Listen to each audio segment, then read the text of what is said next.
క్రీస్తునా ప్రభువైన యేసు క్రీస్తు నామములో మీ అందరికీ వందనాలు. ఈరోజు ధ్యానాంశంగా హెచ్చరిక గురించి బైబిల్ గ్రంథంలో 2వ రాజులు 6వ అధ్యాయము 8 నుంచి 10 వచనాలు మరియు మత్తయి సువార్త 24వ అధ్యాయము 1 నుంచి 6 వచనాలు చదువుకొని ఉన్నాము. మొదటిగా ఈ శిలువ శ్రమదానాల్లో 16వ రోజున నన్ను మీ ఎదుట నిలవబెట్టిన దేవదేవునికి స్తోత్రాలు చెల్లించుతున్నాను. ఈ అవకాశం ఇచ్చిన పాస్టర్ గారికి మరియు సంఘ పెద్దలకు నా వందనాలు తెలియజేస్తున్నాను. మరియు కూడి వచ్చిన సంఘ మంత్రికి నా వందనాలు. ఈరోజు మన ధ్యానాంశము హెచ్చరిక, ఇంగ్లీష్లో వార్నింగ్. బైబిల్ భాషలో హెచ్చరిక అంటే కేవలం భయపెట్టడం కాదు, రాబోయే ప్రమాదం నుండి మనల్ని తప్పించి క్షేమంగా ఉంచడం. ఈరోజు మన ధ్యానాంశంలో శక్తిగల ప్రవక్తగా ఎలీషా అనే దైవజనుడి గురించి మనం చూస్తాం. దైవజనుడైన ఎలీషా అనే మరి ఒక ప్రవక్త అయిన ఎలీషా అన్నారు. దైవజనుడైన ఎలీషా మనము ఒక ప్రవక్త అయిన ఎలీషా దేవుని ఆత్మ ద్వారా నింపబడి అతడు చేసిన గొప్ప కార్యాలు అంటే విశ్వాసం ద్వారా తన చుట్టూ ఉన్న ప్రజలకి అనేక మందికి మరి ఆయన ఎన్నో సూచక్రియలు చేశాడు. రాజుల గ్రంథంలో ప్రాముఖ్యంగా మనము 2వ గ్రంథంలో తొలి అధ్యాయంలో ఆయన గురించి మనం చదువుకుంటాము. అయితే రెండవ రాజులు 2వ అధ్యాయంలో ఏలియా ప్రవక్త సుడిగాలి చేత ఆకాశంలోకి ఆరోహణమయ్యేటప్పుడు ఎలీషా మీదకి దుప్పటి విసిరివేయగా అతను కోరుకున్నట్లుగానే మరి ఎలీషా మీదకి ఏలియా కలిగిన ఆత్మలో 2 పాళ్ళు నా మీదకి వచ్చినట్టు దయచేయమని చెప్పి ఎలీషా అడిగినప్పుడు ఆ విధంగానే దేవుని ఆత్మ ఎలీషా మీదకి వచ్చినట్టుగా చూస్తాం మనం. ఇక్కడ ఏలియా తర్వాత రెండింతల అభిషేకం పొందుకున్న ఎలీషా పరిచర్యని మనం 2వ రాజుల్లో చూస్తాము. ఈయనతో పాటు కొంతమంది ప్రవక్తలు అంటే 2 రాజ్యాలు, ఇశ్రాయేలు రాజ్యము మరియు యూదా రాజ్యాలకి దేవుని యొక్క మాటలు తెలియజేస్తూ రాజ్యాలను కాపాడిన విధానాన్ని ఈ ప్రవక్తల ద్వారా మనం చూడగలుగుతున్నాం. ఎలాగంటే రాజు ప్రధాన యాజకుడిగా ఉన్నాడు, అంటే ఈ పోస్ట్లో ఉన్నాడు. అదేవిధంగా ఇశ్రాయేల్ కాలంలో రాజులతో పాటు ప్యారలల్గా ప్రవక్తలు కూడా ఇక్కడ మనం చూడవచ్చు. 1వ రాజుల గ్రంథంలో మనం చూస్తాం రాజు అయిన సొలొమోనుతో పాటు మరి ఏలియా కూడా మరి దేవుని మాటలు తెలియజేస్తూ ఉన్నాడు. అదేవిధంగా 2వ రాజుల గ్రంథానికి వచ్చేసరికి 25 అధ్యాయాల్లో 1 నుంచి 17 అధ్యాయాలు అష్షూరీయులు నార్త్ ఇజ్రాయెల్ని జయించే వరకు ఉన్న చరిత్ర చూస్తాము. అదేవిధంగా 18వ అధ్యాయం నుంచి 25వ అధ్యాయం వరకు బబులోనీయులు యూదా రాజ్యాన్ని అటాక్ చేసి యూదులందరినీ బబులోనికి చేపట్టబడతారు, బానిసలుగా తీసుకువెళ్ళే చరిత్ర చూస్తాము. అయితే ఎలీషా మరి చాలా కష్టపడ్డాడు. ఎలాగంటే నార్త్ ఇజ్రాయెల్ని రక్షించడానికి. అంటే ఆ టైంలో ఎవరెవరు ఉన్నారు? ఆహాబు రాజు భార్య యెజబేలు తర్వాత యెరోబాము, దుర్మార్గులైన రాజులు ఉన్నారు ఆ టైంలో. అయితే వాళ్ళు ఉన్నప్పుడు మరి ఆకాశాన్ని నుంచి మరి అగ్ని రప్పించాడు, అద్భుతాలు అయితే ఎన్నో జరిగించాడు. కానీ మరి ప్రజల మనసులు మాత్రం మరి మార్చలేకపోయాడు ఏలియా. అదేవిధంగా వారిని రక్షించుకోలేకపోయాడు.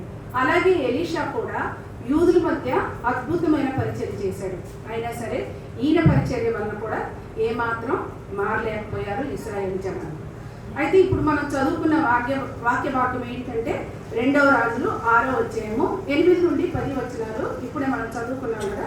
సిరియా రాజు ఎవరండి? సిరియా రాజు పేరు ఆరాము రాజుగా తెలియబడింది. ఇశ్రాయేలుపై దాడి చేయాలని కుట్ర పన్నుతూ ఉంటాడు. కానీ ఎలీషా ప్రవక్త దేవుని ద్వారా ఆ కుట్రను తెలుసుకొని ఇశ్రాయేలు రాజును హెచ్చరిస్తున్నాడు. 6వ అధ్యాయము ఒకసారి 11వ వచనం చూద్దాము.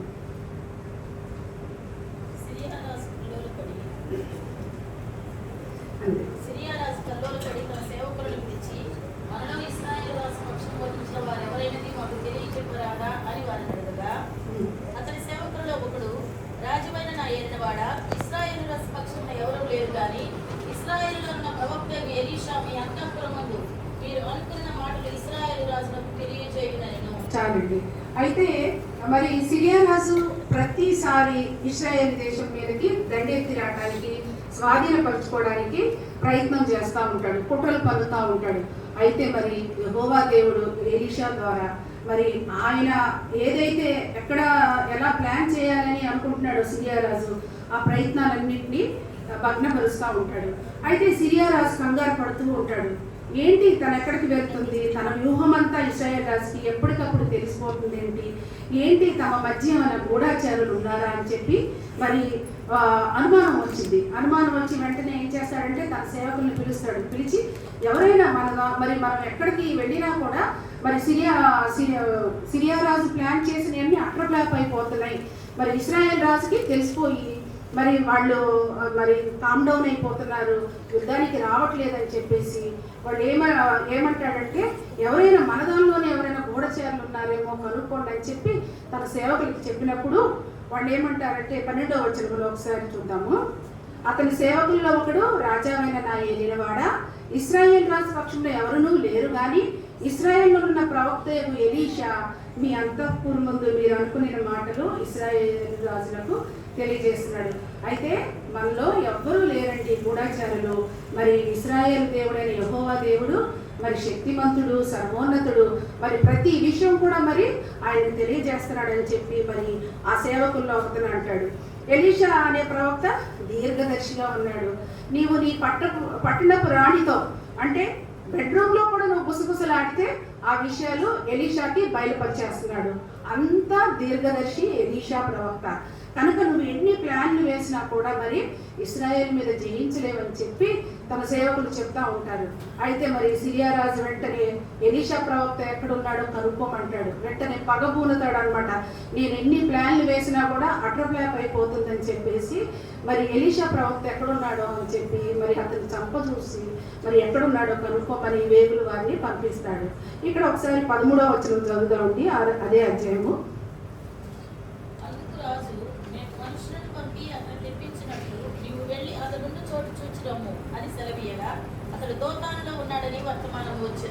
ఓకే, అయితే అతడు దోతానులో ఉన్నాడని చెప్పి వర్తమానం వచ్చింది. దోతాను మీకేమైనా గుర్తొచ్చిందా? బైబిల్ గ్రంథంలో దోతాను పట్టణం అని ఎక్కడైనా విన్నారా? మనము బైబిల్ గ్రంథంలో 2 టైమ్స్ వింటాము. ఆదికాండము 37వ అధ్యాయము 15, 16, 17 వచనాలు ఒకసారి చూద్దాము. ఆదికాండము 37వ అధ్యాయము 15, 16, 17 వచనాలు.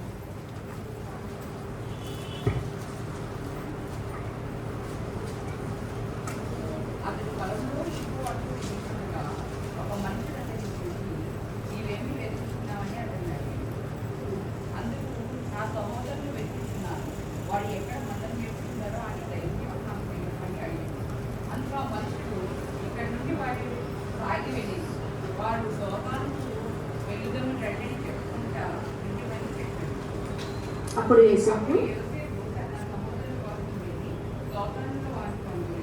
అయితే ఇక్కడ మనం యోసేపు గురించి చెప్పుకోవాలి. యోసేపు మరి వాళ్ళ తండ్రి పంపిస్తాడు, పొలంలో ఉన్నారు నీ అన్నలు, మరి వెళ్ళి చూసిరా, మరి తిన్నారో తెలియదని చెప్పి పంపించినప్పుడు అక్కడ జోసెఫ్ వెతుకుతూ ఉంటాడు. పొలంలో అటు ఇటు తిరుగుతూ ఉంటే నువ్వు ఎవరి కోసం వెతుకుతున్నావు అని చెప్పి అడిగినప్పుడు అతడు నా సహోదరులు ఎక్కడున్నారని చెప్పి వెతుకుతా ఉన్నాను, నేను వాళ్ళ మందని ఎక్కడ మేపుతున్నారు అని చెప్పి నేను వెతుకుతున్నాను అన్నప్పుడు మరి ఇప్పుడే ఇటువైపు వెళ్ళారు, దోతాను పట్టణం వైపు వెళ్ళారని చెప్పి మరి అక్కడ ఉన్న మనుషులు మరి యోసేపుకి చెప్పినప్పుడు యేసేపు దోతానికి వెళ్తాడు. దోతాను పట్టణంకి వెళ్ళినప్పుడు వస్తూ ఉండగానే వాడు సహోదరులు అంటారా, వస్తున్నాడు, నాన్నకి ఇష్టమైన వాడు చూడు, మరి రంగురంగులు అంగి వేసుకొని వస్తున్నాడు, వీళ్ళు ఎలా అయినా చంపేసేయాలని చెప్పి మొట్టమొదట మరి ఒక గుంటలో పడేస్తారు.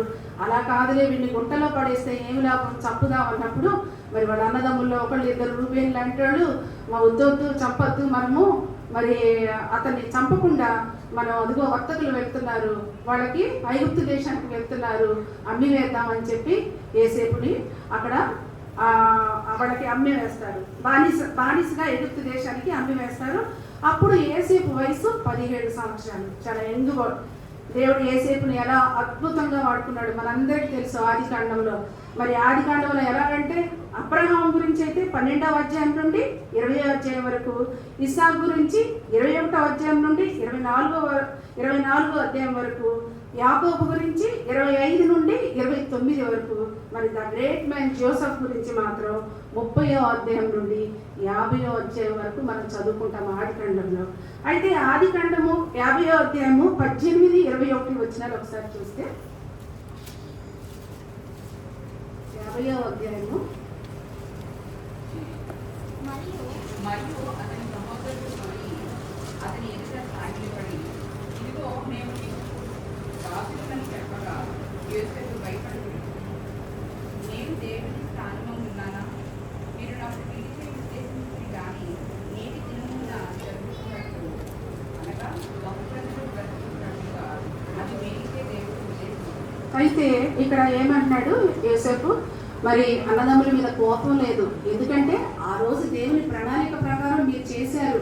ఎందుకంటే ఈ రోజు మరి 7 సంవత్సరాల కరువు కాటకాల్లో నేను మిమ్మల్ని అందరినీ బ్రతికించడానికి, రక్షించుకోవడానికి, నా జనాంగమైన ఇశ్రాయేల్ జనాంగాన్ని రక్షించుకోవడానికి, నా తల్లిదండ్రులను, నా అన్నదమ్ములను, సమస్తము మరి ఇశ్రాయేల్ జనాంగం మొత్తాన్ని నేను కాపాడుకోవడానికి ఈ దినము కొరకై నాకు ఆ రోజు దేవుడు అలా ఏర్పాటు చేశాడు అన్నలని చెప్పి వాళ్ళందరినీ హత్తుకొని మరి అన్నదమ్ముల్ని మరి ఎందుకు చేశాడు? జనాంగాన్ని కాపాడుకోవడానికి దేవుడు చేసిన ప్రణాళిక అని చెప్పి, మీరు నాకు కీడు చేయి ఉద్దేశించితే కానీ ఈ విధముగా జరుగునట్లు ఈ కరువు నుండి మిమ్మల్ని కాపాడుకోవడానికి దేవుడు నన్ను ఈ విధముగా వాడుకున్నాడు, ఈ విధంగా అరేంజ్ చేశాడని చెప్పి మరి యోసేపు వాళ్ళ అన్నదమ్ముల్ని మరి హత్తుకొని ఏమంటాడు, నేను చనిపోయిన తర్వాత నా బాడీని మీరు జాగ్రత్తగా మమ్మిఫికేషన్ చేసి మరి వాగ్దాన భూమి ఉంది కదా మనకి ప్రామిస్ ల్యాండ్లో తీసుకెళ్ళండి మరి నా బాడీని అని చెప్పి మరి తన జనులకు చెప్పి తన జనులందరినీ కాపాడుకున్నాడు. మరి సిరియా రాజు దగ్గరకు వద్దామా వెనక్కి. సిరియా రాజు మరి దోతాను పట్టణంలో దొరికాడు, దోతాను పట్టణంలో ఉన్నాడు. అక్కడ సిరియా రాజుకి ప్రవక్త అయిన ఎలీషా ఎక్కడ ఉన్నదన్న వర్తమానం రాగానే వెంటనే ఏం చేస్తాడు, అచ్చటికి గుర్రములను, రథములను, గొప్ప సైన్యాన్ని పంపిస్తాడు. వారు రాత్రి వేళ వచ్చేసి దోతాను పట్టణం మొత్తం నలుదీసులంతా కూడా చుట్టివేస్తారు. అయితే మరి దైవజుడైన ఎలీషా ఏమంటాడంటే, ఇక్కడ రెండవ రాజులు 6వ అధ్యాయం 13వ వచనం.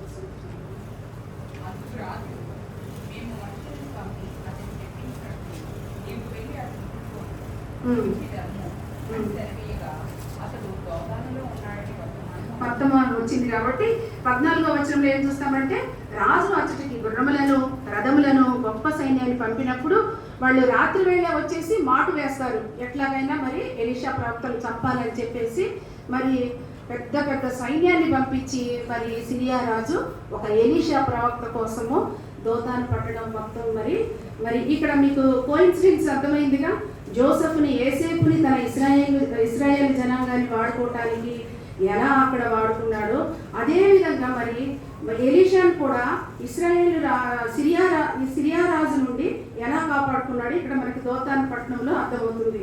అయితే ఇక్కడ మరి గుర్రాల్ని పంపించాడు, రథాల్ని పంపించాడు, మొత్తం దోతాను పట్టణం మొత్తం మరి చుట్టూ వైపులా నలువైపులా కూడా మరి ఎలీషా ప్రవక్త బయటకు వస్తే చంపేద్దామని చెప్పి ప్లాన్ చేసుకొని రెడీగా ఉన్నప్పుడు అతని పనివాడు పొద్దున్నే పెందలకడనే లేచి మరి చూస్తాడు. చూసి అయ్యో నా ఏనేవాడా, మనం ఏం చేయదు మరి దైవజనుడితో అన్నప్పుడు ఎలీషా ప్రవక్త ఏమంటాడంటే, భయపడవద్దు, మన పక్షమున ఉన్నవాడు వారికంటే అధికుడు అని చెప్పేసి యెహోవా దేవునికి ప్రార్థన చేస్తాడు.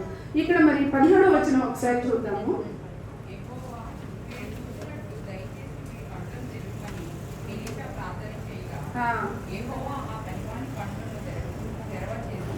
అయితే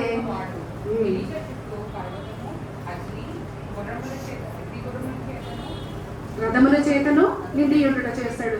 ఏమంటాడంటే మరి ఫస్ట్ నా దగ్గర ఉన్న పనోడి కళ్ళు తెరవమని చెప్పి యెహోవా దేవుడికి ప్రార్థన చేసినప్పుడు మరి అతని కళ్ళు తెరిచి పెంచినప్పుడు మరి ముందుగానే సైన్యానికి ముందుగానే మరి యెహోవా దేవుడు ఎలీషా చుట్టూ పర్వతం అంట, మరి ఎంత గొప్ప పర్వతము, అగ్ని గుర్రముల చేతను రథముల చేతను నిండి ఉండట చూస్తాడు.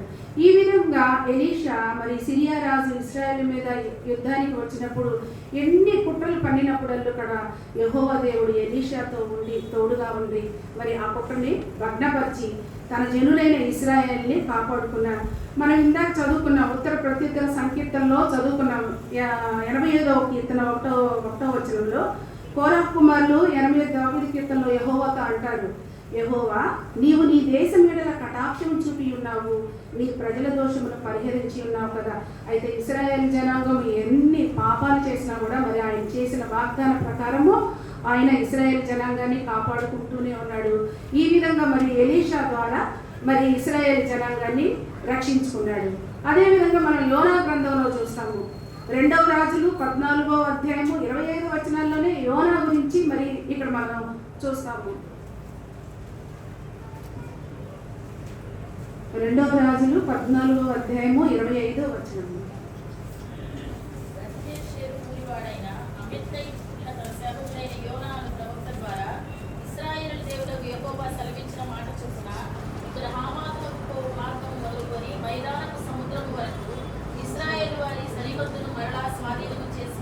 చూసారా, ఇక్కడ 2వ రాజుల్లో మరి అమిత్తై కుమారుడైన యోనా గురించి యెహోవా దేవుడు మరి నినివే పట్టణస్థులు మరి దోషము నా దృష్టికి చాలా ఘోరమాయను కనుక యోనా నీవు లేచి నినివే పట్టణస్థులకు వెళ్ళి దుర్గతి పడుతుందని చెప్పమన్నప్పుడు ఏం చేస్తాడు యోనా ఇష్టపడడు. ఎందుకు ఇష్టపడడు యోనా? అషేరీయులు ఆల్రెడీ నార్త్ ఇజ్రాయెల్ని జయించుకొని వీళ్ళని బానిసలుగా తీసుకొని వెళ్ళారని చెప్పి అది మనసులో ఉంచుకుంటాడు. అందుకని దేవుడు ఇలాగే చెప్తాడు, శిక్షిస్తానని చెప్తాడు. మళ్ళీ వెంటనే వాళ్ళు ప్రార్థన చేయగానే మారు మనసు పొందగానే రక్షించేస్తాడు అని చెప్పేసి ఆయన గురించి తెలుసు కనుక ఏం చేస్తాడు, తర్షీషు పట్టణానికి తర్షీషులో ఓడ ఎక్కేస్తాడు. అయినా దేవుడు అక్కడి నుంచి అతనికి పనిష్మెంట్ ఇస్తాడు. వెంటనే 3 రోజులు మరి మత్స్యం తిమింగలం కడుపులో ఉండి 3 days తర్వాత కూడా మళ్ళీ యోనాకి పనిష్మెంట్ ఇచ్చి మళ్ళీ వెళ్ళమని చెప్తాడు. వెళ్ళి చెప్పమన్నప్పుడు మరి యోనా హెచ్చరిక చేస్తాడు నినివే పట్టణానికి. నినివే పట్టణం ఏమైందంటే అష్షూరీయులకు రాజధాని అయ్యింది. అందుకని ఎక్కడ అష్షూరీయులు రక్షింపబడతారో అని చెప్పి యోనాకి నచ్చదు అన్నమాట, ఇష్టం లేదు. అందుకని మరి దేవుని మాటని నిర్లక్ష్యం చేస్తాడు. అయితే మరి దేవుడు ఏం చేస్తాడు, యోనాకి మరి పనిష్మెంట్ ఇచ్చి మరలా పంపించినప్పుడు మరి వాళ్ళంతా కూడా మరి ఎప్పుడైతే యోనా వెళ్ళి ఇలా వార్న్ చేస్తాడు, మరి దేవుడు మరి ఈ పట్టణాన్ని నాశనం చేయాలని అనుకుంటున్నప్పుడు అని చెప్పగానే రాజు దగ్గర నుంచి పని వాళ్ళు పశువులతో సహా మరి అందరూ కూడా ఉపవాసం ఉండి ప్రార్థన చేసినప్పుడు వెంటనే దేవుడు రక్షణ ఇచ్చాడు ఆ పట్టణానికి. అప్పుడు మళ్ళీ యోనా అంటాడు, చూసావా నన్ను చంపేయి అంటాడు. ఎందుకు యోనా అంటే నాకు తెలుసు నీ గురించి, ఫస్ట్ నీకు కోపంగా ఉంటావు, తర్వాత వెంటనే రక్షించుకుంటావు నీ బిడ్డలని అని చెప్పి మరి యోనా అన్నప్పుడు ఏమంటాడంటే కుడి ఎడమలు ఎరగని జనాంగం అయ్యా అని చెప్పి మరి యెహోవా దేవుడు మరి యోనాతో చెప్పిన విధానం చూస్తాము మనం. అదేవిధంగా మరి యెషయా భక్తుని యొక్క కూడా హెచ్చరికలు చూస్తాము. 2వ రాజులు 19వ అధ్యాయములో హిజ్కియా గురించి చెప్తాడు. హిజ్కియా గురించి కొన్ని హెచ్చరికలు చేస్తాడు. హిజ్కియా నువ్వు చేస్తుంది ఇలా, నువ్వు ఇలా చెయ్యి అని చెప్పినప్పుడు కొన్ని హెచ్చరికలు కానీ ప్రవచనాల ద్వారా కానీ మరి యెషయా భక్తుడు మాట్లాడతాడు. మనందరికీ తెలుసు నోవాహు గురించి. నోవాహు కాలంలో నోవాహు నీతిపరుడును తన తరములో నిందారహితుడై ఉన్నాడు. నోవాహు దేవునితో కూడా నచ్చిన వాడని చెప్పుకుంటాము. దేవుడు భూలోకమును చూచినప్పుడు అది చెడిపోయి ఉండేను, భూమి మీద సమస్త జనులు తమ మార్గంలో చెరిపి వేసుకొని ఉన్నారని చెప్పి నీ కొరకు ఓడను చేసుకోమని చెప్పి నోవాహును పిలిచి యెహోవా దేవుడు చెప్పినప్పుడు మరి యెహోవా దేవుని యొక్క ఆజ్ఞ ప్రకారము ఆయన యొక్క వార్ను ప్రకారం మరి నోవాహు ఓడను తయారు చేసుకుంటాడు. మరి ఓడను తయారు చేసుకోవాలంటే ఆషామాషి చిన్న బొమ్మ కాదు కదా, సో మెనీ డేస్. అయితే ఆ టైంలో మరి ఆ ప్రజలందరూ వచ్చి నోవాహుని అడుగుతూ ఉంటారు, ఏంటి నోవాహు అన్నప్పుడు దేవుడు జలప్రళయం తీసుకొస్తాడంట, నన్ను ఓడను తయారు చేసుకోమన్నప్పుడు వాళ్ళంతా కూడా అవహేళన చేస్తారు, అపహాస్యం చేస్తారు. అయినా కూడా మరి నోవాహు దేవుడు ఏదైతే చెప్పాడో, ఆయన ఏదైతే వార్ను చేసి హెచ్చరిక చేశాడో ఆ హెచ్చరిక ప్రకారం మరి నోవాహు ఫాలో అయ్యి చక్కగా ఓడ తయారు చేసుకుంటాడు. అయితే యెహోవా ఆజ్ఞాపించిన ప్రకారము నోవాహు మరియు నోవాహు కుటుంబం మాత్రమే రక్షింపబడింది. మిగతా జనమంతా భూమితో సహా సమస్త జనులు కూడా జలప్రళయంలో కొట్టుకుపోయారు. ఈ విధంగా మరి ప్రవక్త అయిన ఇర్మియా హెచ్చరికలు చూడవచ్చు మనం. ఎక్కడంటే 2వ దినవృత్తాంతము 36వ అధ్యాయము 15వ వచనం. రెండవ దినవృత్తాంతము 36వ అధ్యాయము 15వ వచనం. వారి పితరుల దేవుడైన యెహోవా తన జనుల యందును తన నివాస స్థలమునందును కటాక్షము గలవాడై వారి ఎదురు తన దూతల ద్వారా వర్తమానం పంపించు వచ్చెను. ఆయన పెద్దల కడ లేచి పంపించు వచ్చినను వారి దేవుని దూతలను ఎగతాళి చేయించు ఆయన వాక్యములను తృణీకరించుచు ఆయన ప్రవక్తలను హింసించు రాగా నివారింప శక్తిము కాకుండా యెహోవా కోపం ఆయన జనుల మీదికి వచ్చెను. ఓకే, అయితే సిద్కియా రాజు టైంలో మరి ఇశ్రాయేలీయులు యెహోవా దృష్టికి చెడు నడత నడిచారు. అయితే ఆయన ఏం చేస్తాడంటే ప్రవక్తని ఇర్మియాని నిర్మించుకుంటాడు. మరి హెచ్చరిక చేయమని చెప్పి ఇర్మియాని ఏర్పాటు చేసుకున్నప్పుడు వాళ్ళంతా కూడా పెడచెవిన పెడతారు. మోరోవర్ సిద్కియా రాజు దేవుడు ఏర్పాటు చేస్తాడు నెబుకద్నెజర్ని. అయితే అతని మీద కూడా తిరుగుబాటు చేస్తాడు. సిద్కియా రాజు మొండితనం వహించి ఇశ్రాయేలీ దేవుడైన యెహోవా వైపు తిరగక తన మనస్సును కఠినపరచుకోవడమే కాదు, యాజకులను జనులలోనూ అధిపతులకు వారు అన్య జనులను పూజించి హేయమైన విగ్రహములను పెట్టుకొని బహుగా ద్రోహులై యెహోవా యెరూషలేములో పరిశుద్ధపరిచిన మందిరమును అపవిత్రపరిచిరి. అయితే ఇవన్నీ చూసి యెహోవా దేవుడు ఏం చేస్తాడు? యెహోవా తన దూతల ద్వారా వర్తమానం పంపించాడు. చివరికి ఆయనంట పెందల కడనే లేచి దూతలను పంపుచు వచ్చినను వారు దేవుని దూతను ఎగతాళి చేయించు ఆయన వాక్యములను తృణీకరించుచు ఆయన ప్రవక్తలను హింసించుచు రాగా ఆయన కోపము తన జనుల మీదకి రగిలెను. అయితే యెహోవా దేవుడే దిగి వచ్చి మరి తన దూతను పంపినా కూడా వీళ్ళు సిద్కియా రాష్ట్రంలో మరి ఇశ్రాయేలు జనము మాట వినలేదు. ఈ విధంగా యెహోవా దేవుడు మరి మేజర్ ప్రాఫిట్స్ అయిన ఇర్మియా, యెషయా, మీకా, నహూములను, మైనర్ ప్రాఫిట్స్ అయిన ఓబద్యా, యోవేలు, జకర్యాను, ప్రవక్తని హుల్డా, ఇంకా అనేక మంది ప్రాఫిట్స్ ద్వారా ఎన్నో హెచ్చరికల ద్వారా మరియు దేవుని ప్రవచన వాక్యాల ద్వారా ఇశ్రాయేలు జనాంగాన్ని కాపాడుతున్నట్టు చూడగలము. ఇక మనం కొత్త నిబంధన మరి న్యూ టెస్టిమెంట్ మత్తయి సువార్తకు వచ్చేస్తే 24వ అధ్యాయము 1-2 వచనాలు చదువుతారు. 24వ అధ్యాయము 1-2 వచనాలు.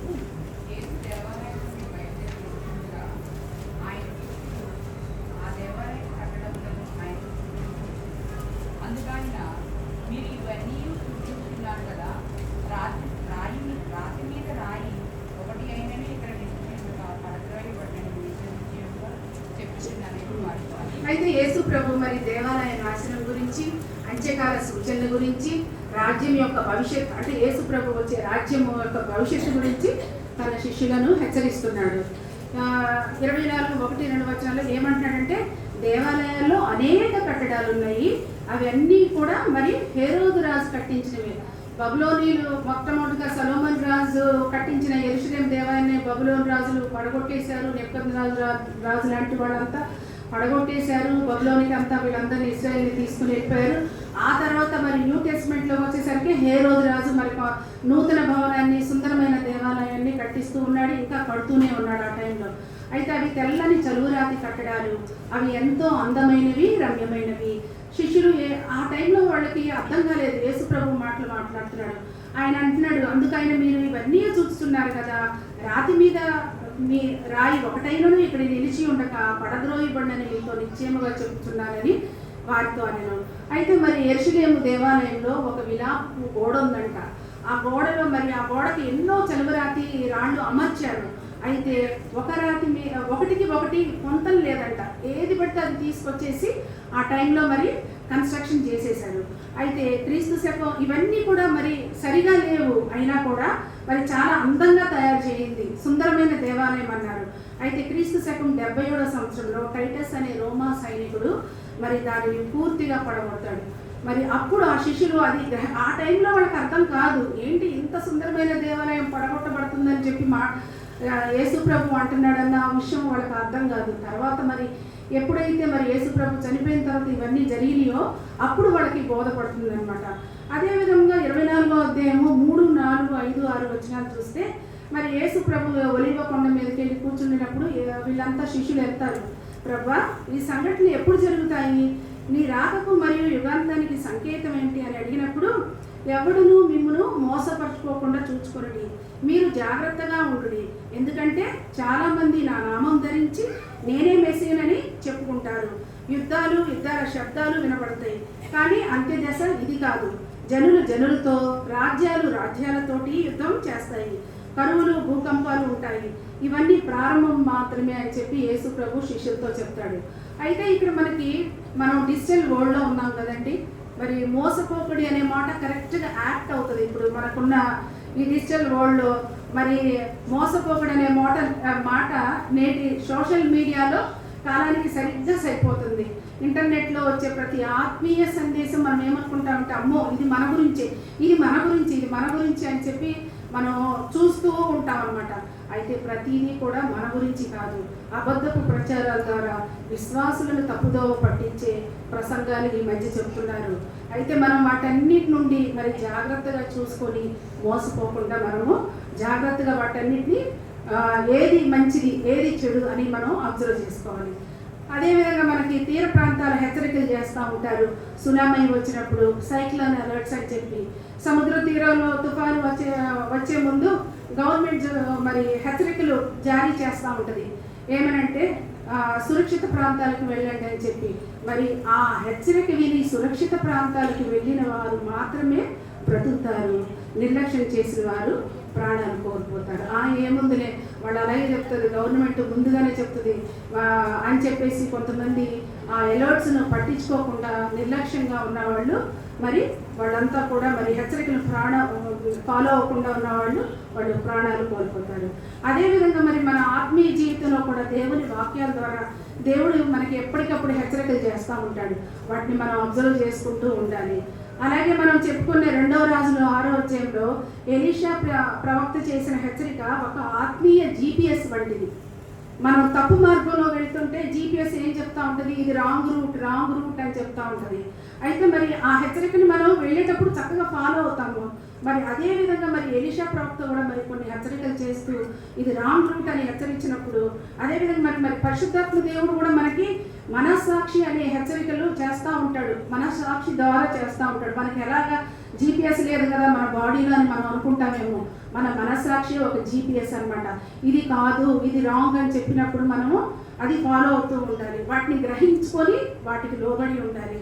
అందుకే యాకోబు పత్రికలో అంటాడు మరి 5:17లో మరి ఏలియా మన వంటి స్వభావం గల మనుషులే అని చెప్తా ఉంటాడు. అయితే మనము కనుక ప్రియ సంగమా మనం కూడా ఎలైజా లాగా ఎలీషా ప్రవక్తల్లాగా ఆత్మీయంగా దేవుని వాక్యంలో బలపడదాం. అయితే దేవుని యొక్క హెచ్చరికలను గమనించుకొని అపవాది తంత్రములను జయించే శక్తిని, మోసంలో పడకుండా ఉండే జ్ఞాన వివేచనలు ఇవ్వమని చెప్పి దేవుని ప్రార్థిద్దాము, అడుగుదాము. చివరి వరకు మనందరం కూడా విశ్వాసంలో నిలిచి ఉందాము. దేవుడు ఈ వాక్యమును మన వినికిడిలో దీవించి ఆశీర్వదించును గాక. ఆమేన్.